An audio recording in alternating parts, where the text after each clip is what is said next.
welcome, Andrew. Thank you for your time. And I will do a little quick blurb here. Andrew is the CEO and founder of Check. It's a payroll infrastructure startup that makes it possible for platforms to offer payroll as an additional service to their customers. I'm sure there's even more to that. We'll get into it.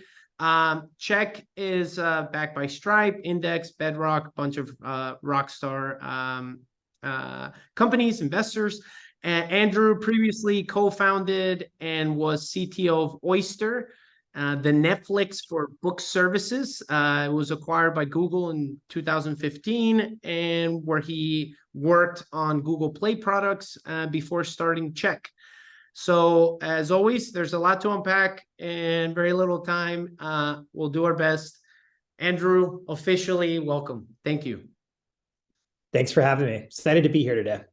Cool. Okay, so I wanna, before jumping into Check, I wanna highlight a bit on Oyster, on that experience. There a number of years there. What would you say were some hard-learned lessons from that journey? Thinking back, going back in time.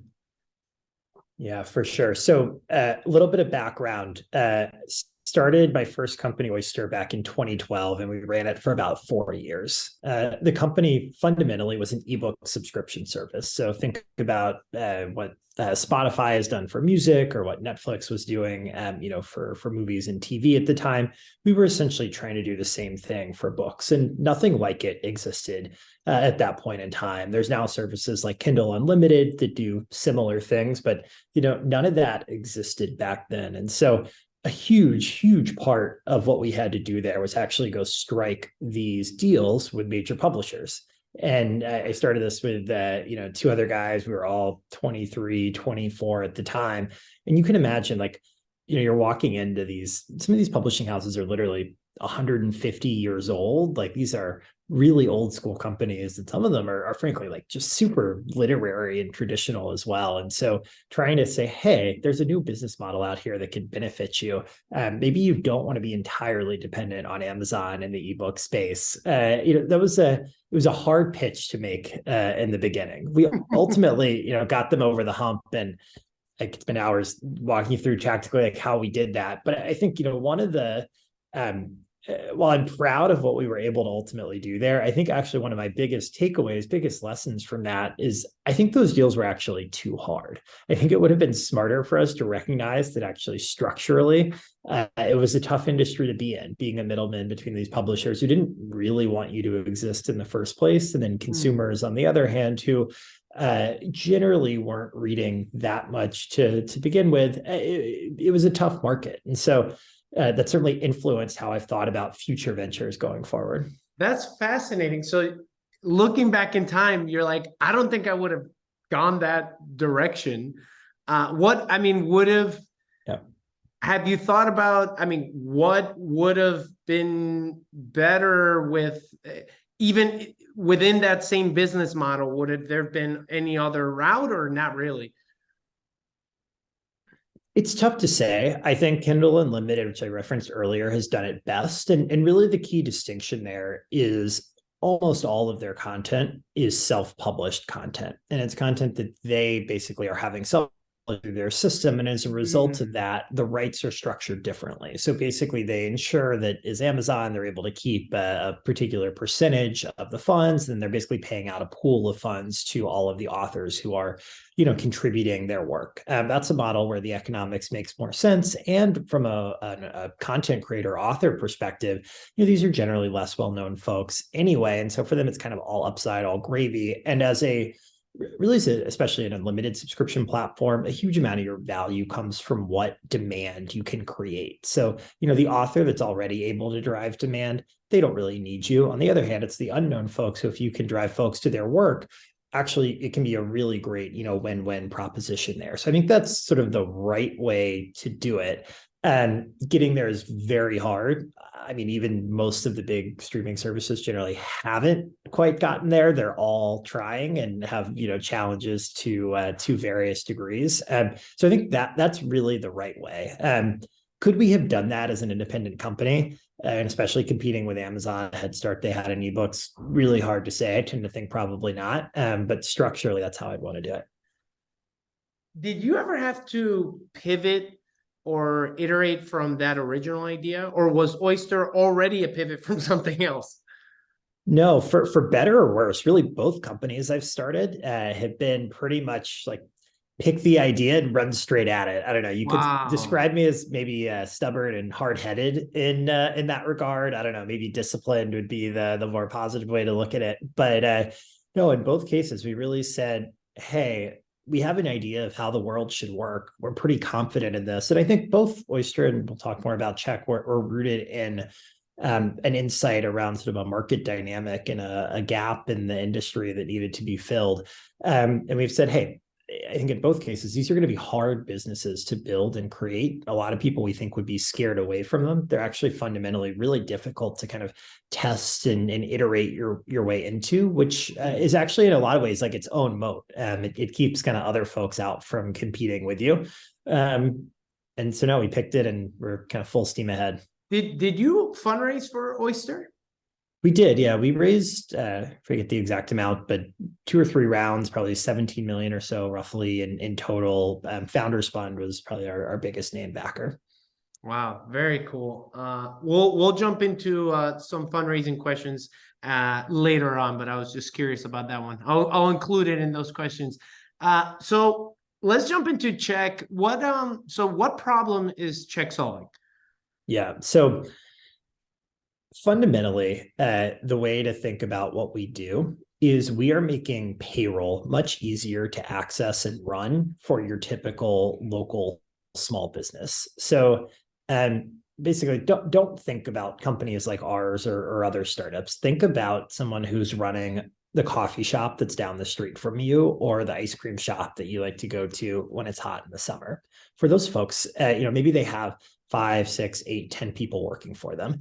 And these people, they're themselves entrepreneurs, right? They're running their own business, but they're not VC backed. They're running things on a shoestring. And as an owner operator, you have a million different things that you've got to do. You got to be able to actually produce your product. You got to market it. You got to clean up the store at the end of the day. You got to hire these people, attract these folks in a really tight labor market, actually train them and keep them happy. It's a complex job.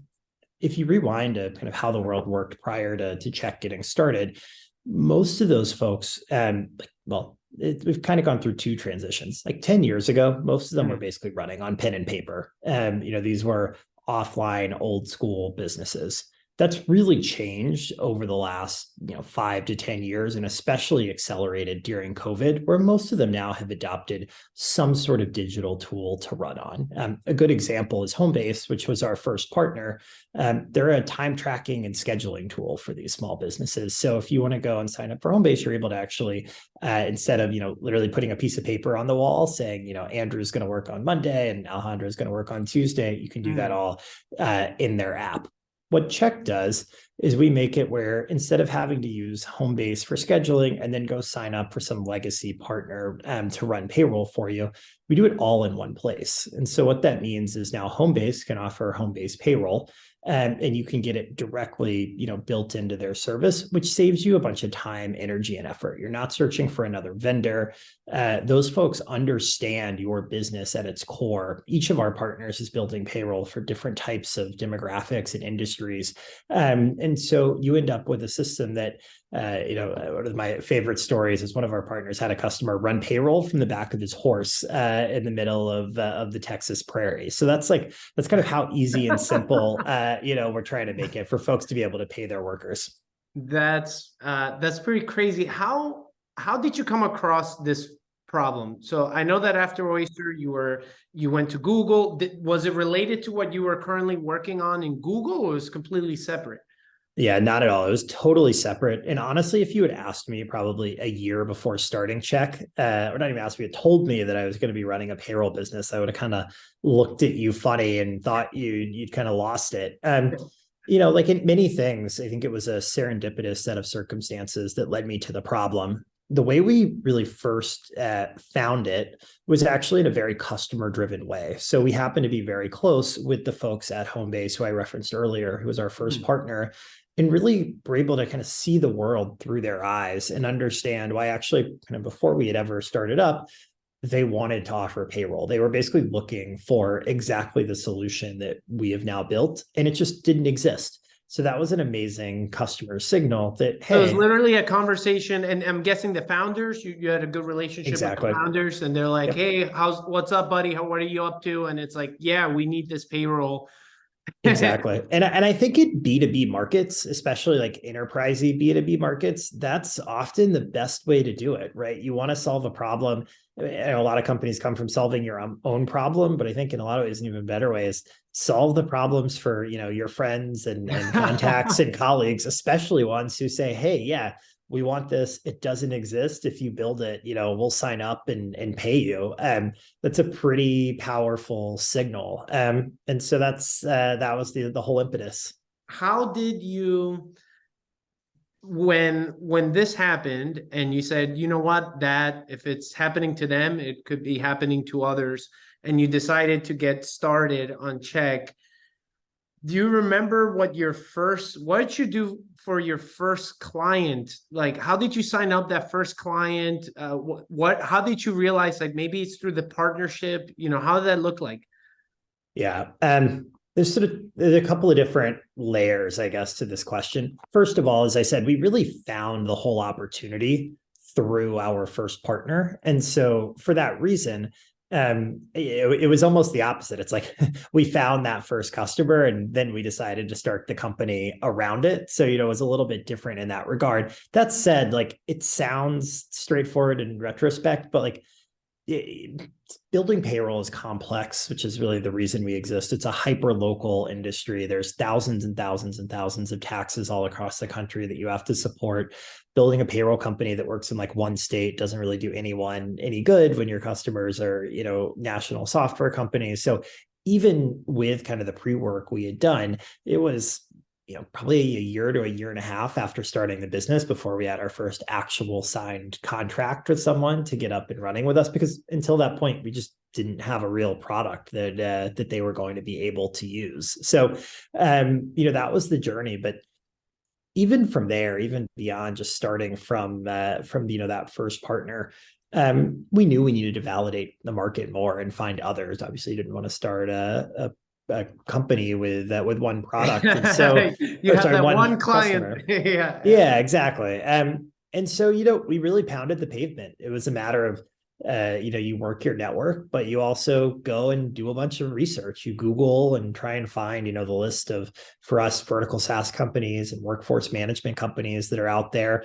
And literally, I wrote them cold emails. It's funny. I reference these sometimes because we're now frequently signing these folks up, and often one of the last things I'll do when we're trying to close the customer is I'm like, we literally started the company to serve your type of business, and I can prove it to you because here's the email I sent you from my personal email address. 3.5 or almost 4 years ago, like before we even had founded the business, and saying we were going to do this, explaining the benefit it was going to have for you. And, maybe it took you 3 or 4 years to kind of, figure that out. But now here we are. So, yeah. And, surprisingly, cold emails work. You reach out to people, write something credible. And especially if there's a pain point they have, and there is really no one else meeting that in the market, folks will respond. And that is really, I think, what gave us the conviction to strike out. Has that been the best channel of acquisition for you guys, the like email marketing, or have there been others that have been really helpful in getting in front of these prospects? Yeah, so I think a little bit of background here is helpful.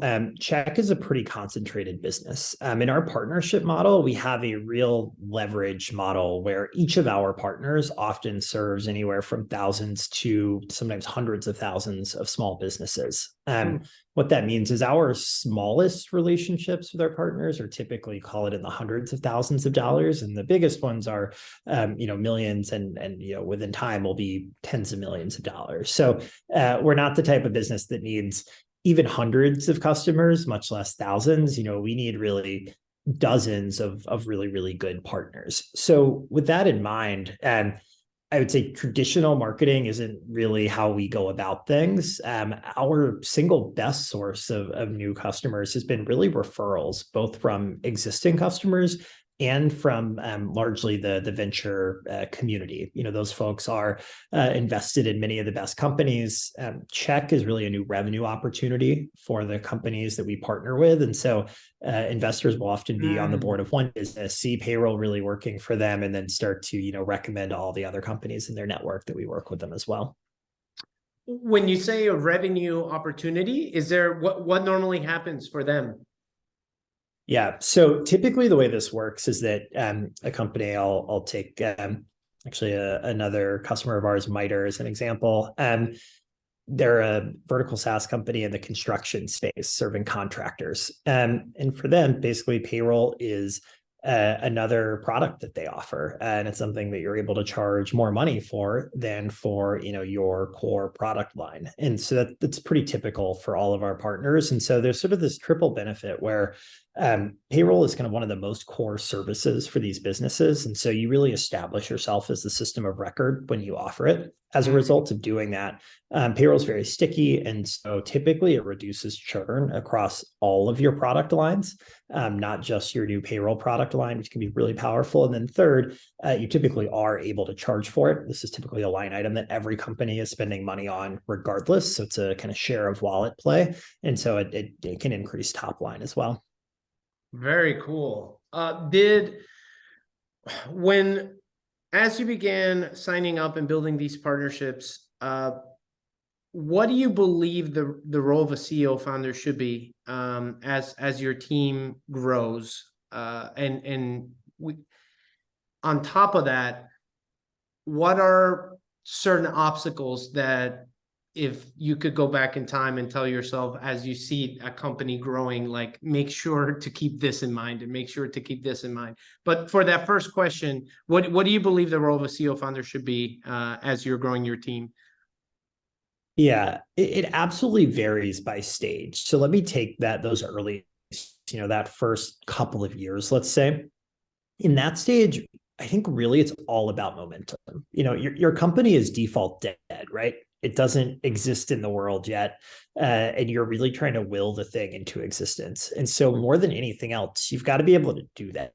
And everything else is secondary. On any given day, exactly what's required may be different. It may be the ability to pitch a co-founder or, an early employee on why this thing that doesn't exist yet is something that they should come devote, 60, 80 plus hours a week of their time to for the next however many years. Or it might be, making that same pitch to an investor, or it may be convincing a customer why, they should be willing to try out this beta of this thing that no one else is on yet, and take some risk on their side of their time and energy and whatnot. Kind of in all instances, it's basically asking other folks to trust you and trust your vision of what the future can be like and why that's a worthwhile thing for them to follow. So, especially in that stage, I think it's actually a deeply personal thing, right? In most cases, those folks are really, I think, betting on you more than anything else and choosing to follow you. And so I think that's part of what makes founders special and kind of what differentiates, the best ones is the folks who can, really do a fantastic job of getting people to follow them in that stage. And then really relentlessly looking for any given way to create momentum, especially when you get to launch. Like, how do you craft that blog post or, convince the reporter to write the article or, write the tweet storm that's going to go viral, whatever the case may be, like any little thing you can do to kind of get that flywheel spinning. And that's really the whole name of the game. And then once you have that flywheel spinning, then I think the job sort of shifts from being momentum creator to really more of a business builder and kind of business scaler, which is a whole, I think other set of things you have to do. Mm-hmm. And when it comes to who's one of the first people that outside of the core group of founders that you decided to hire? Like, what responsibility was that, and why was that the first one that you went for? Yeah, so we hired two people at essentially the same time. They debate. One of them signed first, and one of them started first. So I don't know. You tell me who was the the first employee. But one was an engineer, and it was someone that we had worked with before and knew was just fantastic all around. Like founder level type person. And that was responsibilities was fundamentally we have a whole lot of software we need to build, come build it with us. So that was one big piece of it. And by the way, payroll is interesting because one of the things we've done from the very beginning is run on our own system.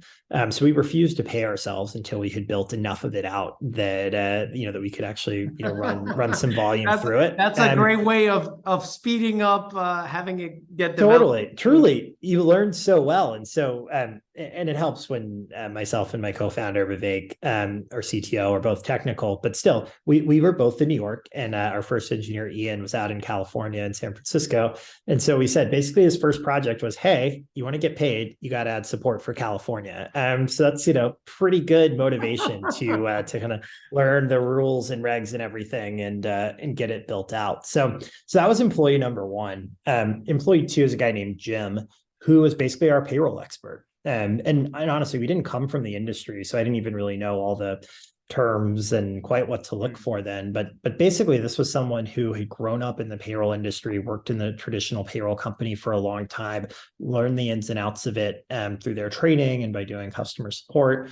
Then had actually gone and worked for another startup in the kind of HR and payroll space. And so had learned more of what it takes to build a business, not just work in one that's maybe 30, 40, 50 years old. And then on top of that, someone who wanted to take some risk, who was willing to join a 6-month-old idea that had 2 or 3 people in it, and buy into our vision of what the future was going to be like. And honestly, in that interview process, we knew we were sold when we were sort of describing how we ran payroll for ourselves, and he was like, I think you might be doing a couple of things wrong here, and got up forward and started telling us how we should do things differently, and we were like, yep, you're the right one. We need Hired. you. And that was it. Exactly. That's all we need.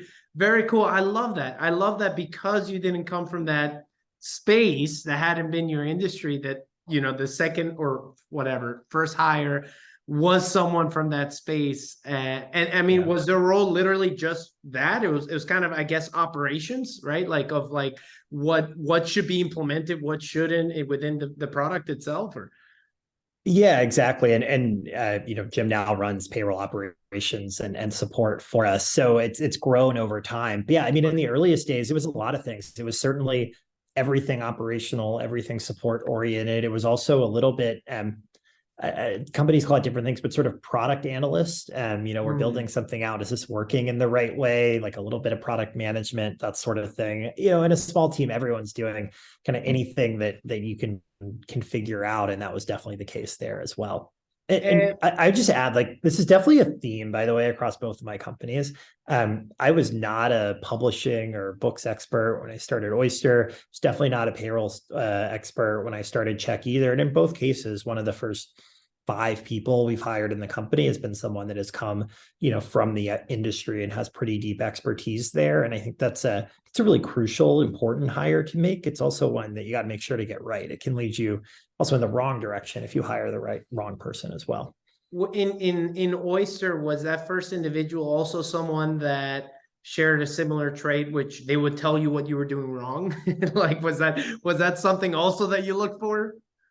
Totally. And in that case, as I mentioned earlier, like striking the partnerships was the hard part. So this was really a BD partnerships person, someone that, this guy named Matt that had come from working in big publishing houses before. And in our case, like, we kind of knew we were doing it wrong because we didn't have any deals yet. So that was, fairly obvious. So the question was more, not are we doing this right? It's, hey, what do we need to do differently in order to be credible and actually, kind of be able to go and get those deals? And, I think especially in that case, this was someone who was a little older, more established in his career, had something on the line. I think actually simply the fact of him choosing to come work with us made us much more credible in the eyes of these. We were able to really bring, kind of his reputation and whatnot into the business and have it help us out a lot. So, it's another sort of thing you can often try and do. Did you test pricing? Is really important, clearly, right? I think when you're starting out, the product, what it can do, the problem, all those things are valuable, but pricing on its own is you got to get it right. In your case, did you have to test it out? Were there many different iterations for the pricing? What did that look like? Yeah, so I think we've done the most iteration with check, and I would even say there's pricing, but beyond that, I would describe packaging as actually even the harder part of it. And taking a step back, our model is one where fundamentally we grow with our partners as they bring more companies and employees onto the system that they're running payroll for.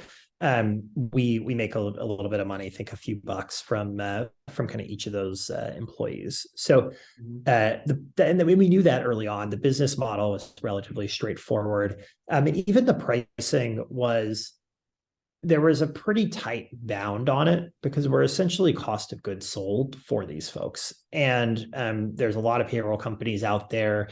It was relatively clear what they were going to be able to charge. And so we knew we had to be in sort of a certain band for the economics to make sense for them.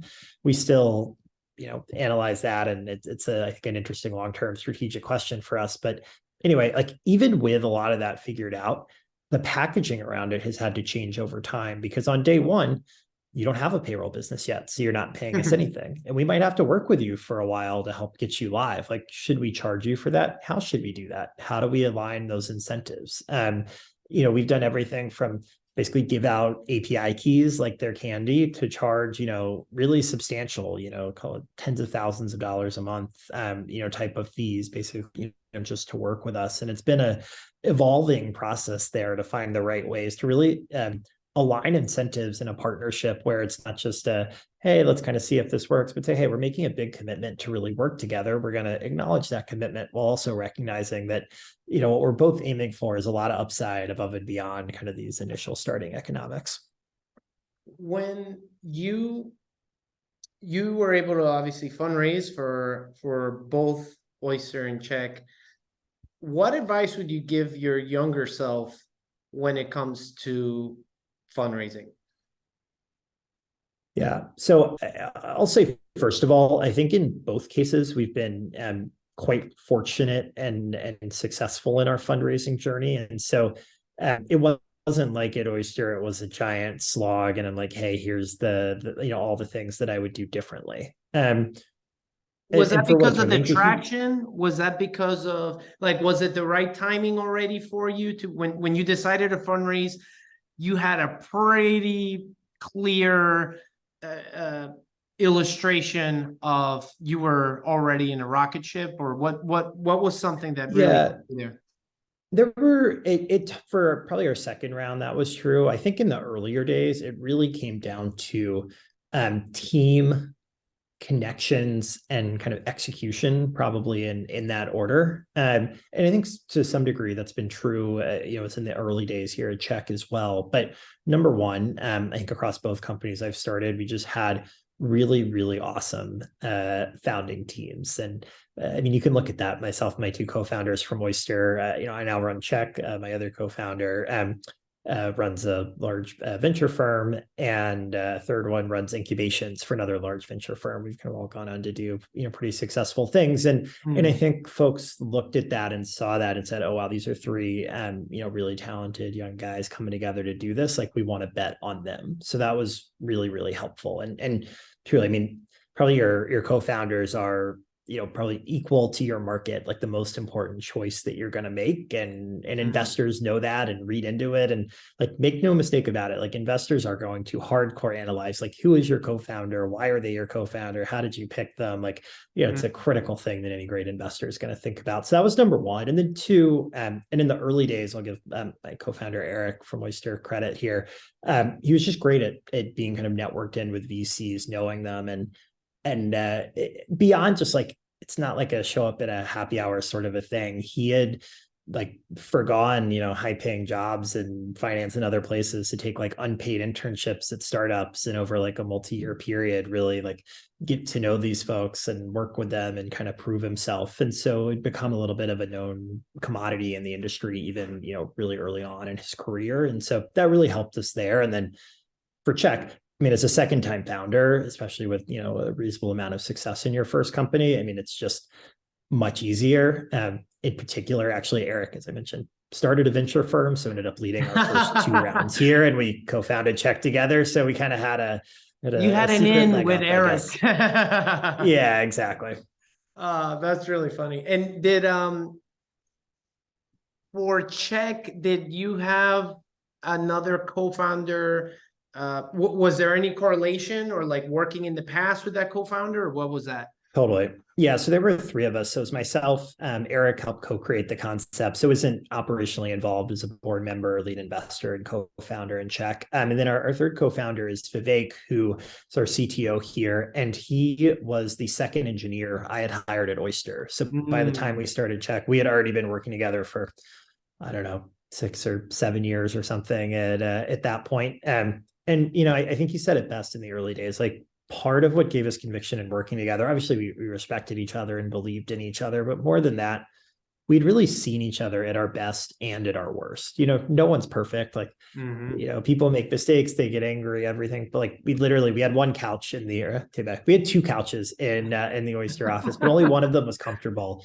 And we had literally, spent like all-nighters there, taking turns on, who was going to nap on the couch while the other one worked on, finishing the feature or whatnot. And just when you've been through those types of experiences with people, the level of trust you have and the depth of communication you have is just something you can't really, recreate. And so it's actually been one of the great, I think, pleasures of building Check is in actually several different cases.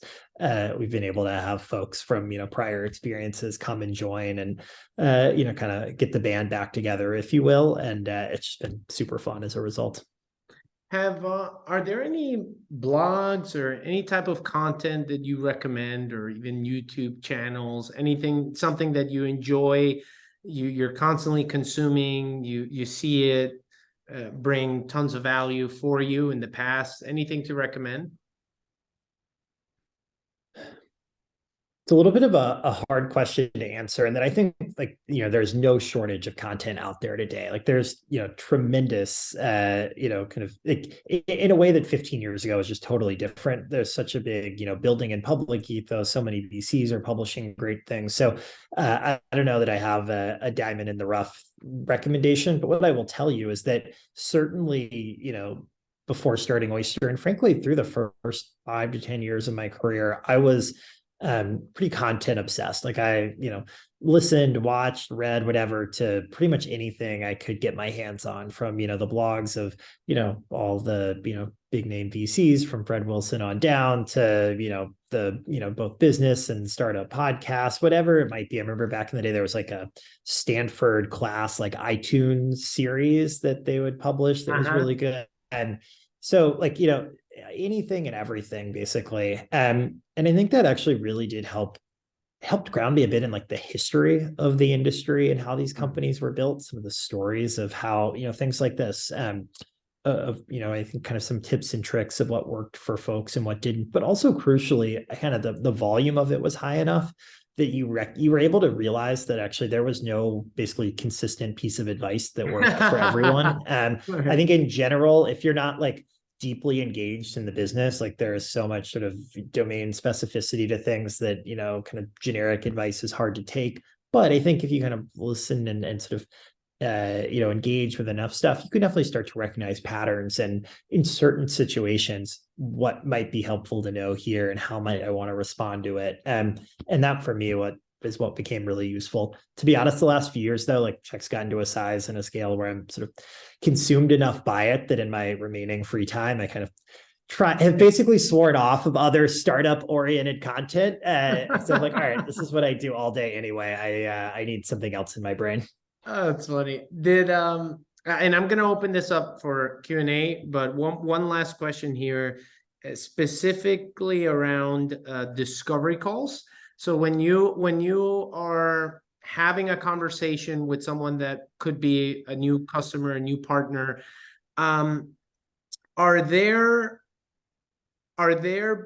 best practices? Are there things that you realized you were doing before that wasn't really helping you out when it came to understanding more about who that customer was and what specifically they needed you for? If does anything, yeah, if you could share a little bit on that. Yeah, it totally resonates. Discovery is hard, first of all, and it's very much an art. And I think this has been an evolving, process for us.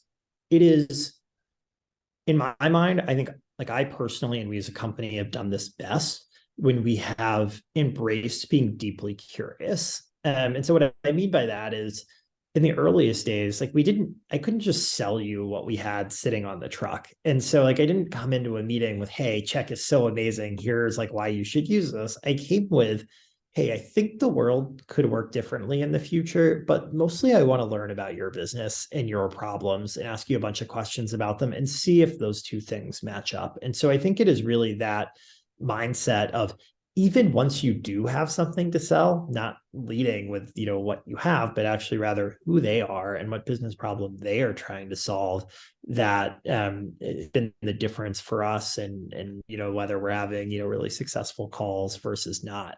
Had you I will add that discovered? there's a Oh, sorry, go on. No, yeah, I was just gonna say, it's there's sort of the famous, if you ask someone what they want, they'll tell you, the faster horse or whatever, right, instead of the car. And you definitely, if you're just asking questions, you can end up there. And that's where the art comes in. You have to be able to sort of synthesize and recognize the patterns and what people are saying, and see if that matches up with, what you've built or your vision of what you are going to build, and then help, bring those customers along with it. But it really, really helps if you start with the customer and what they need versus just, what you have. Yeah.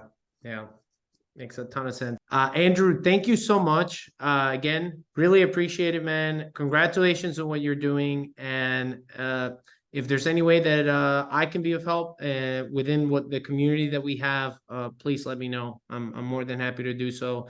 And enjoy your time in New York.